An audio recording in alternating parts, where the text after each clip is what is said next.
Good morning, Madam Chair. My name is Paul Fenelon. I'm a private citizen. I live in Maui Meadows. I've been here on Maui for, it's going to be 9 years on the 7th of July. I'm a respiratory therapist by professional training, and I'm also an EMT. I currently am employed, self-employed as a chef. One of the things I'm concerned most with is within my kitchen, which I must maintain a very clean kitchen, and because of my medical education, I understand a lot about microbiology, particularly when it comes to things that can just grow and make us sick. So my concern is that each and every morning when I prepare my kitchen, I have to go and dust it, even though my windows are closed.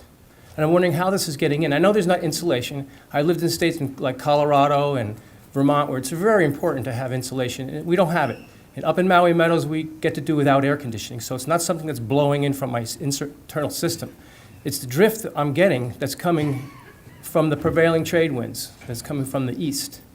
And it concerns me because the winds howl up there. And sometimes I walk out to take out the trash, and I got to blink my eyes because the dust is so heavy. I want to know what's in it. I want to know why this hydric psoriasis, since I've moved here, has inflamed. I can't even keep control of it, even with these poisons that I've been asked to put on my hands to prevent it. So sometimes I can't even work because my hands are cracked and open. I don't know what it's from, but that wasn't an occurrence that I experienced previous to moving here. So that's my personal testimony. And I would like to make comment on the testimonies that we've been hearing from Molokai. I understand that each and every one of those persons, though they did not speak dispassionately, seemed to be reading some script. Now, I know that Molokai Ranch, when they left them in a lurch. And they did it apparently with intention. I had found out what they had done was that on their property, although it was secure and no public was going to be allowed on there, under the guise and the excuse of security and safety, they topped the coconuts, all the trees. Now, in the indigenous Hawaiians, they consider that an act of war. I don't know why that was never addressed. So it seems to me that there's a little bit of Stockholm syndrome going on. It seems like the golden handcuffs, if you will. People are afraid of this big company that's basically holding them hostage in a way with their jobs.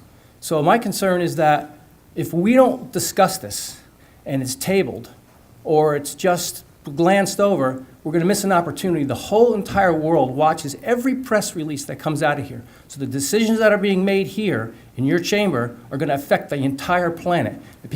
We talk about our little microcosm and our little economics, but the reality is we're all from the same place, and that place is zygote. That's the moment the sperm meets the egg. And we are on a tiny island, and it's called Earth. And we all are going to have to breathe the air and drink the water. It's important to find out if the precautionary principle is not being followed. Why not? For immediate profits? What's behind this? It's important for us to discuss these with facts and details. Thank you for your time.